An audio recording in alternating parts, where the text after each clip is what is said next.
The night Rachel left, the house felt smaller, like all the walls were closing in. Marcus stood in the living room holding Ethan and Lily, their little bodies shaking with tears. The children didn't understand why their mother had packed her bags so quickly, why she refused to look at them as she zipped her suitcase. "Mommy, please don't go," Ethan cried, clutching her leg. His voice cracked, his 10-year-old heart breaking in ways he couldn't put into words. Lily, only 7, sobbed so hard her chest hurt, pressing her face against Marcus's shirt, not wanting to look at her mother walking away. Rachel's eyes didn't soften. She stood tall, dressed in a new red dress Marcus had never seen before, her hair carefully styled as if she were going to a party. She bent down, not to hug them, but to pry Ethan's hands off her leg. "You'll understand when you're older," she said, her tone sharp, almost rehearsed. "I need something more than this life." Marcus's throat tightened. He wanted to scream, to beg her to think about the children, but his voice refused to leave his chest. He just held Lily tighter as she wailed. His heart cracked with every sound. Rachel grabbed her suitcase and walked toward the door without turning back. The kids ran after her, their small feet padding across the floor, calling, "Mommy, Mommy." She paused for one brief second, her hand on the doorknob, but she didn't look back. Then, with one smooth pull, she opened the door, stepped out, and left. Marcus followed with the children to the window. They watched through blurry tears as Rachel placed her suitcase in the trunk of a shiny black car waiting outside. The man inside, Victor, didn't even bother to step out. He leaned across to push open the passenger door, his face cold, rich, and detached. Rachel got in without hesitation. The car started, the headlights cutting across the street, and then it rolled away into the night. The silence that followed was heavier than thunder. Ethan pounded his fists against the window, screaming for his mother. Lily buried her face in Marcus's chest, her sobs turning into hiccups. Marcus stood frozen, staring at the empty street where the car disappeared. His arms wrapped tightly around his children, but inside, he felt like a hollow man. His wife hadn't only left him, she had abandoned their children too. As the night grew quieter, Marcus whispered to his kids, his voice breaking, "It's okay. Daddy's here. I'm not going anywhere." But even as he said it, he knew the wound Rachel left behind would never fully heal. Marcus had never been a man of riches, but he was a man of effort. Every morning, he woke up before the sun, pulling on his oil-stained work boots, and heading to the small mechanic shop where he fixed cars. His hands were always rough, his shirts always smelled faintly of grease, but he carried himself with quiet pride. For Marcus, every hour he worked meant food on the table, school supplies for Ethan and Lily, and a warm home for his family. He believed love and sacrifice were worth more than anything money could buy. Rachel once believed that too.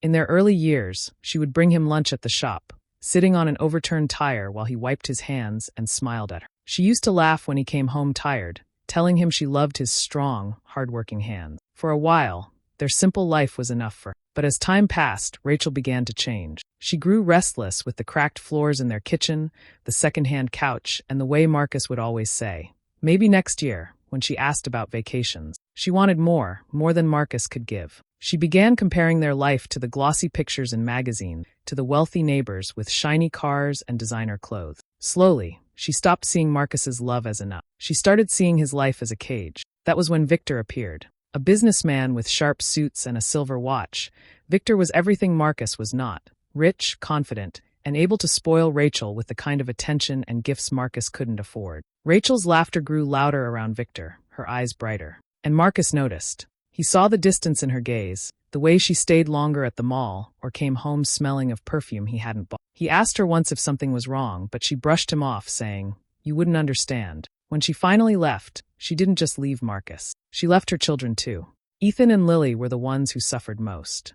Ethan, at only 10 years old, tried to act strong for his father and sister, but Marcus often found him sitting quietly on the porch at night, staring into the distance with tears brimming in his eyes. Lily, younger and more open with her feelings, would crawl into Marcus's bed at night, whispering, "Daddy, what if Mommy never comes back?" Marcus didn't always know what to say. His own heart was broken, but he refused to let his children drown in pain. He became both father and mother, learning to braid Lily's hair in the mornings and packing Ethan's lunch before school. He worked long hours at the shop, but no matter how tired he was, he always came home to cook dinner, help with homework, and read bedtime stories. Some nights, after the children fell asleep, he would sit in the quiet kitchen with his head in his hands, fighting back his own tears. But when morning came, he put on a brave face again. Slowly, the bond between Marcus and his children grew stronger. They clung to him because he never wavered, never left. When Ethan scored a goal at his school soccer game, Marcus was the loudest one cheering from the stands.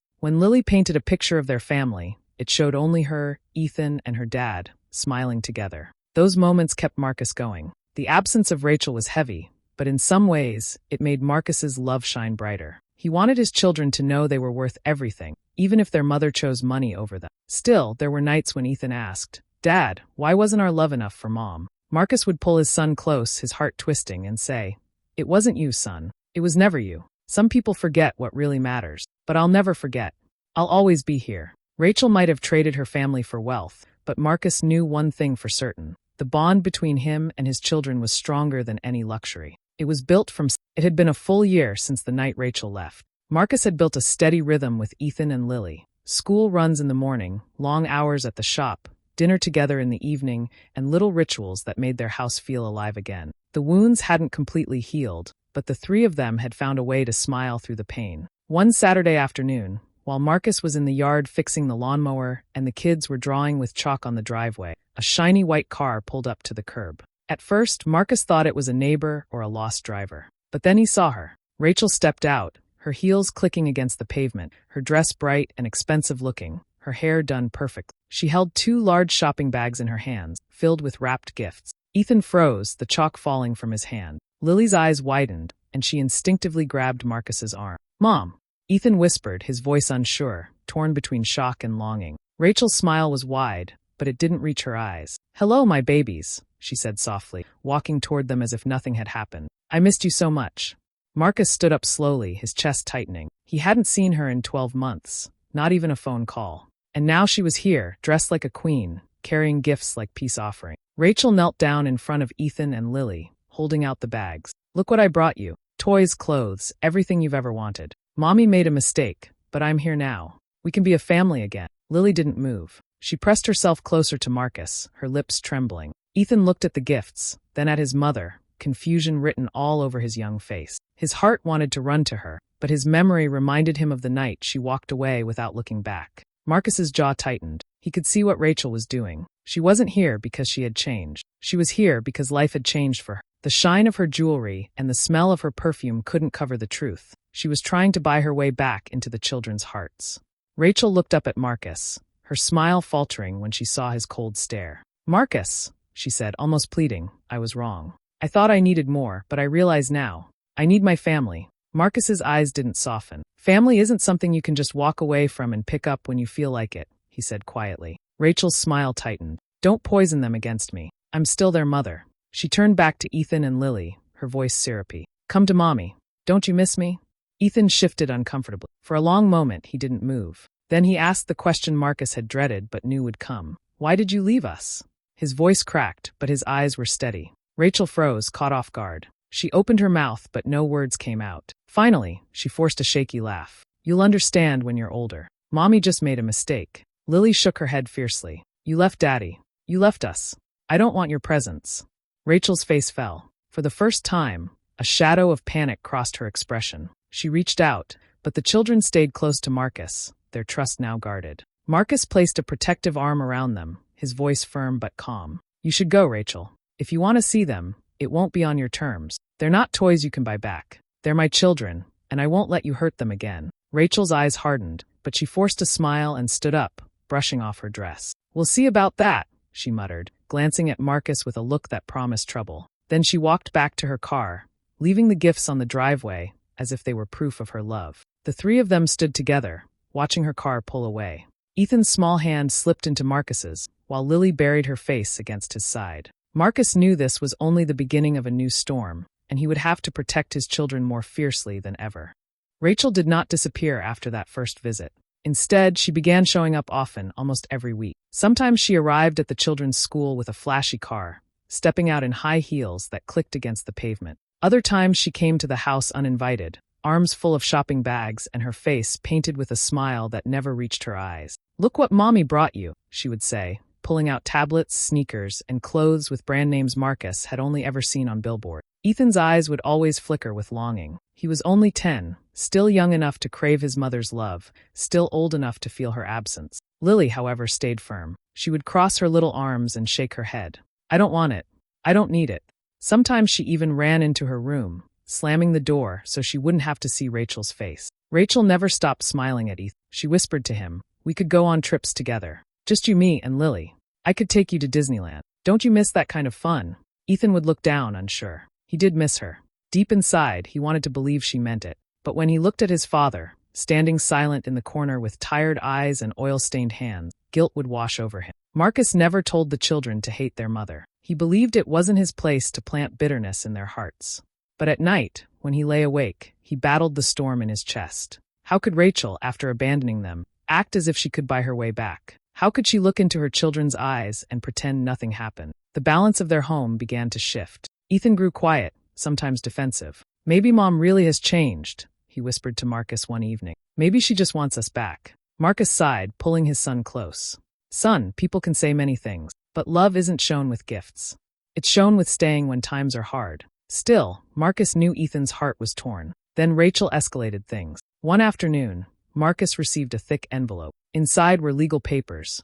Rachel was filing for partial custody. Her claim was sharp. Marcus was too poor to give the children the life they deserved. Marcus's chest tightened as he read the words over and over. His hands shook. He worked long hours, gave his children everything he could, and never let them go to bed hungry. But in Rachel's eyes, and in the eyes of her wealthy world, it wasn't enough. When the news spread, the community split in half. At the shop, customers and neighbors whispered. Some shook their heads in anger. "That woman abandoned her family. She has no right to come back now." Others muttered under their breath, "Children need their mother. Marcus should forgive her, for the sake of the kids." At church, one woman even approached Marcus directly. "Brother Marcus," she said gently, "sometimes pride can hurt children more than divorce ever will. Maybe let Rachel back in. It's not about you, it's about them." Marcus bit back his reply, only nodding politely. They didn't see the nights his children cried themselves to sleep. They didn't see Lily's anger or Ethan's confusion. They didn't see the weight Rachel had put on his shoulders when she walked away. Rachel, meanwhile, played her part well. She showed up in court filings as a reformed mother, saying she regretted her choices. She dressed modestly for certain community events, spoke softly about wanting her babies back, and cried just enough to gain sympathy. People who didn't know the full story began to murmur that maybe Marcus was being selfish. At home, the tension was breaking them. Ethan snapped at Lily when she insulted their mom. "Stop saying she doesn't care. She's trying," he yelled, his voice cracking with anger. Lily shouted back, "She left us. She left you too. Why don't you see that?" Then she ran to her room in tears, slamming the door. Marcus stood in the hallway, his chest heavy. He wanted to protect them both, but he felt powerless against the storm Rachel had stirred. One evening, after another unannounced visit from Rachel, Marcus sat on the porch with his head in his hand. Lily came out quietly and leaned against him. "Daddy," she whispered, "are we going to lose you too?" The question nearly broke him. He pulled her onto his lap and held her tightly. "No, sweetheart. No matter what happens, I'll never leave you. Not ever." But inside, Marcus knew the battle was only beginning. Rachel was not just after visits. She wanted to take the children, at least part of the time, and she had money, charm, and influence on her side. Marcus didn't fear for himself. He feared for Ethan and Lily. He knew what kind of damage Rachel could do if she got her hands back into their lives. She had already broken their hearts once. Could he stand by and let her do it again?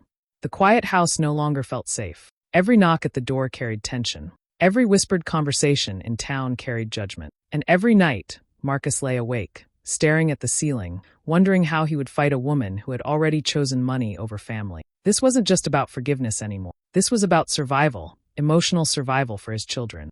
The courthouse smelled of polished wood and paper. Marcus sat at one side of the room, his hands clenched together on the table, his heart pounding in his chest. Across from him, Rachel sat with her lawyer, dressed in a soft gray dress, her makeup carefully chosen to make her look like the picture of a grieving, reformed mother. She looked calm on the outside, but Marcus could see the strain behind her eyes. When the judge entered, the courtroom hushed. The case began with Rachel's lawyer standing tall, voice smooth and confident. "Your Honor," he said, "my client regrets her past mistakes, but she is here today because she loves her children. She has made changes in her life, she is financially stable, and she is ready to provide Ethan and Lily with opportunities their father simply cannot." Rachel dabbed her eyes with a tissue, glancing toward the children as if she had been crying all night for them. Ethan shifted uncomfortably in his seat beside Marcus, while Lily glared at her mother with narrowed eyes. When it was Marcus's turn, his lawyer spoke plainly. "Your Honor, this is not about money. This is about loyalty, love, and commitment. Rachel abandoned her children for over a year. She left them crying at the door while she drove away with another man.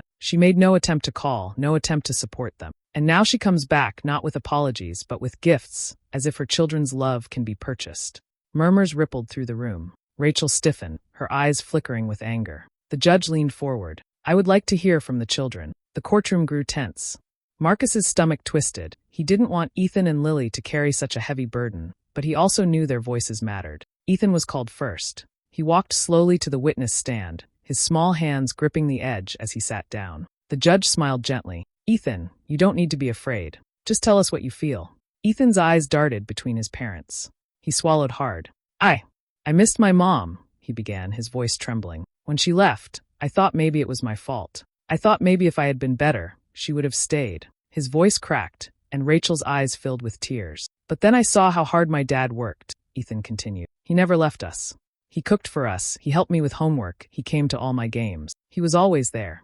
Ethan turned, looking straight at the judge now. I love my mom, but I want to stay with my dad, because I know he won't leave again. Marcus's eyes burned, pride and sorrow tangled in his chest.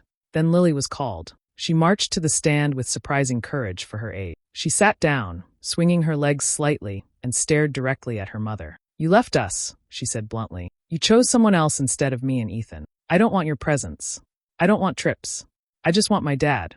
He's the one who stayed. Rachel's face crumpled. For a moment, she tried to smile through her tears, but it broke into a sob. The courtroom was silent except for her crying. The judge raised a hand. Thank you, children. That is all. As they stepped down and returned to Marcus's side, Rachel's mask finally fell. Her voice shook, rising almost in desperation. I only left because I thought I deserved more. I thought Victor loved me. But she stopped abruptly, her lawyer pulling at her sleeve. But the words hung in the air like thunder. The judge's brow furrowed. Victor? Marcus's lawyer stood. Your Honor, it is important to note that Rachel left not for a better life for her children, but for a wealthy man. And now, as she just admitted, that man is no longer in her life. She is here not out of love, but out of desperation. Gasps echoed in the room. Rachel covered her face with her hands, shaking her head. He promised me everything, she whispered, almost to herself. And then he left me with nothing. The judge banged the gavel once. Order. He looked directly at Rachel, his voice firm. Parenthood is not a game of wealth and loss. It is about consistency, sacrifice, and presence. These children have spoken clearly. My decision is final. Custody remains with Marcus. Marcus exhaled for the first time in what felt like hours. Ethan and Lily clung to him, relief washing over their faces. Rachel sat crumpled at her table, her tissues soaked with tears, her glamorous mask shattered. She had walked away from love, and now love had walked away from her. Marcus didn't gloat. He simply gathered his children into his arms, whispering, "We're going home." The courthouse steps felt like the weight of the world had been lifted from Marcus's shoulders. The papers were signed. The judge's words were final. Custody was his. He looked down at Ethan and Lily, who clung to each of his hands, their small fingers tight around his own. For the first time in months, they weren't scared. They were smiling, even if faintly, because they knew where home truly was. Rachel walked out a few minutes later, her heels clicking unevenly on the stone floor. The expensive dress she wore no longer looked powerful. It looked out of place. Her makeup, once flawless, was streaked with tears. She glanced at Marcus, then at the children, her lips trembling as if she wanted to say something. But no words came. The kids shrank closer to their father, their choice clear, and Rachel turned away, walking slowly down the steps alone. Marcus watched her go, his chest heavy. Part of him wanted to feel anger, to shout after her about the nights he had spent holding their children while they cried, about the birthdays she had missed, the pain she had caused. But instead, he just felt tired. She had made her choice long ago, and she was living with it now. He knelt down in front of Ethan and Lily, pulling them close. "Listen to me," he said softly, his voice breaking. "You are enough. You'll always be enough. I don't care what anyone says. I don't care how hard life gets. I will never leave you." Lily buried her face against his shoulder, whispering, "I know, Daddy." Ethan, his eyes red but steady, nodded. "We believe you." That night, back at their small home, Marcus cooked dinner like he always did. The children sat at the table laughing at silly jokes, the sound filling the house with warmth. The walls, though simple and worn, felt alive again. For the first time in a long time, Marcus wasn't haunted by the fear of losing them. After dinner, he tucked Lily into bed, smoothing her hair back as she yawned. She whispered, "We don't need Mommy anymore. We just need you." Marcus kissed her forehead, his throat tight. "You'll always have me." Ethan came into the room a few minutes later, carrying his soccer ball. "Dad," he said quietly. Are you proud of us? For telling the truth today. Marcus pulled him into a hug, holding him tight. I've never been prouder. You were braver than I ever could have been at your age. Both of you were.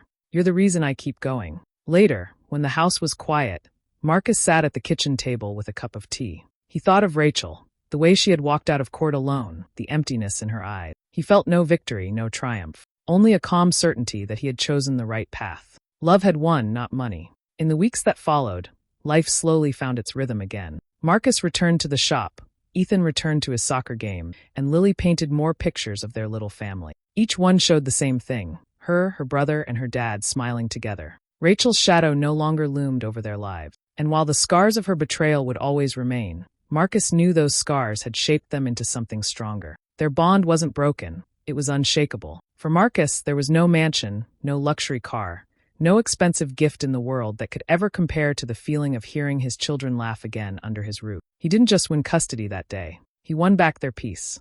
He won back their trust. And together, they began to build. The house was quiet that night. The day had been long, filled with tears, fear, and relief, but now there was only peace. Marcus moved through the small hallway, checking on his children like he always did. He pushed open Lily's door first. She was already half asleep, her tiny hands clutching her stuffed rabbit. Marcus bent down and kissed her forehead gently. Good night, sweetheart, he whispered. She murmured something soft, the kind of sleepy words only a child could say, and then drifted off completely. Next, he went into Ethan's room. His son was still awake, staring at the ceiling, lost in thought. Marcus sat on the edge of the bed, brushing his hand over Ethan's blanket. Dad, Ethan said quietly. Yes, son. Marcus answered, his voice calm. Are you happy now? Ethan's eyes searched his father's face, as if the answer mattered more than anything. Marcus paused, feeling the weight of the question. He looked at his boy, the same boy who had stood in court that morning, brave beyond his years. He thought of Lily, safe and loved in the next room. And he thought of the bond they had built through every hardship. A soft smile touched his lips.